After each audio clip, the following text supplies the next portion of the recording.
Hey kids, lastly we talked about the Lost Spring chapter which is written by Anis Jung, and we discussed part 1. And today we are going to discuss part 2, that is I want to drive a car.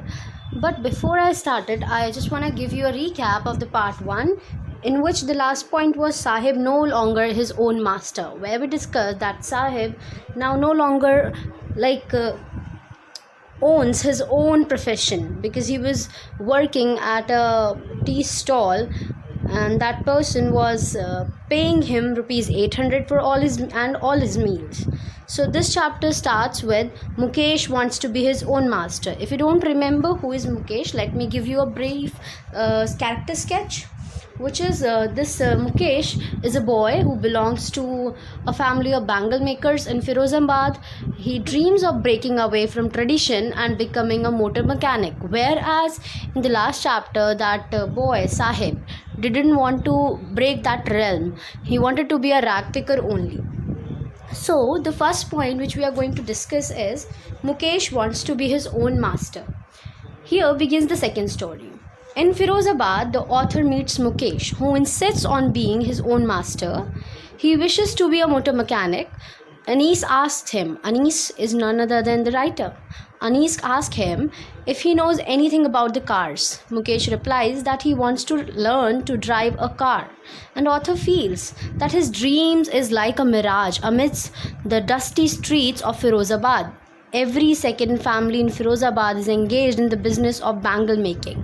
Firozabad is the center of India's bangle blowing industry, where generations after generations have been involved in this business. And if I have to give you a brief summary in Hindi, it says कि जो मुकेश है वो अपना खुद का master बनना चाहता है. वो जो लिनिएज जो हमेशा से फॉलो होती हुई आ रही है एक बैंगल मेकर बनने की, उसको तोड़ना चाहता है. एंड वो क्या बनना चाहता है? एक कार ड्राइवर बनना चाहता है. वो चाहता है कि वो कार ड्राइव करना सीख ले. एंड जब वो ये बताता है पोएट इस ऑथर को, अनीस जंग को, तो वो उससे पूछती हैं कि okay this will be letter.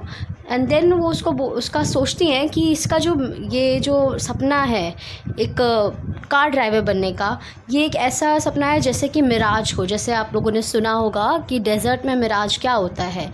Miraj is a imaginary thing. So वही वो सोच रही है. एंड ये जो फ़िरोज़ाबाद है ये एक ऐसी जगह है जहाँ पे हर एक सेकंड फैमिली उसका एक ही काम है, वो भी क्या है? Bangle making. And everybody there is making bangles only. India का सेंटर माना जाता है बैंगल मेकिंग के लिए. So our next point is another encounter with poverty. Now the people of Firozabad involve their children in bangle making industry without knowing that it is illegal. And we know that working in a really high temperature is illegal.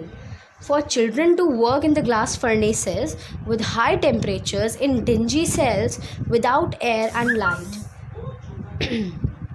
If that law is enforced, almost 20,000 children would be out of the hot furnaces, where they work day and night, often losing the brightness of their eyes. Mukesh proudly announces that his house is being rebuilt, and volunteers to take the author home.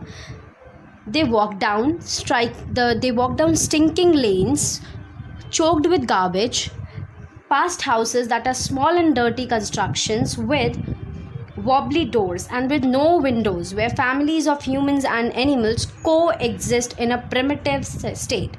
Why is it a primitive state? If you remember, the early men used to domesticate the animals and used to live with them only. But nowadays we actually keep our pet animals away from us in a really different couch, or we could say in a different pet house. So they enter a half-built shack, one part of which is thatched with dead grass, where a frail young woman is cooking the evening meal for the whole family. She is the wife of Mukesh's elder brother. Though not much older in years, she has the respect of a bahu. She veils her face when Mukesh's father enters. So this is what is called that they follow some traditions. That is that bahu, that lady who is if somebody elder than her comes to the room, she has to veil her face so that nobody could see her. So, next comes the point, the God given lineage. Mukesh's father has toiled hard all his life, first as a tailor and then as a bangle maker. Still, the poor fellow has been unable to renovate his house or send his two sons to school. All he could manage to do was to teach them what he knows about the art of bangle making. Mukesh's grandmother has seen her husband go blind with the dust from polishing the glass bangles. She believes in destiny. Can a God given lineage ever be broken? These are the words spoken by her.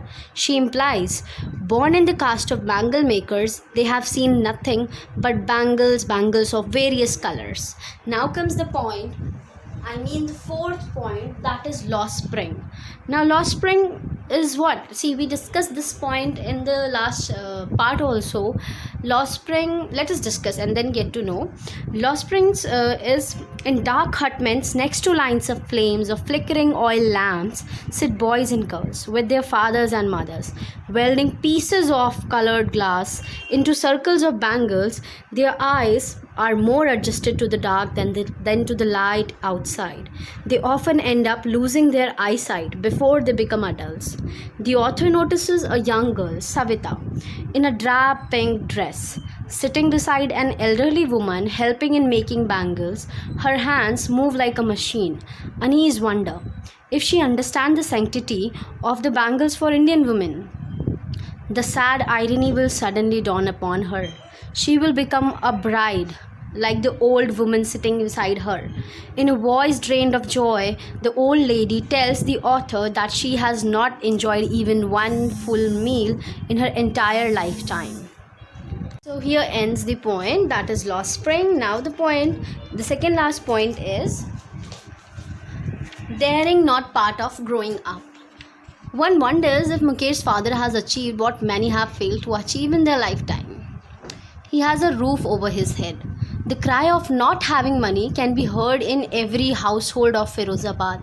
Nothing has changed over the years. Years of hardship have killed all his hopes and dreams. The author asks a group of young men to organize themselves in a cooperative. She learns the horrific truth that even if they get organized, they are taken to jail for doing something illegal and are beaten up for the thing they haven't done.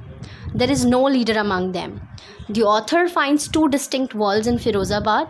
One is the exploited family, caught in vortex of poverty and the stigma of the caste in which they were born. The other is a vicious circle of those who exploit them.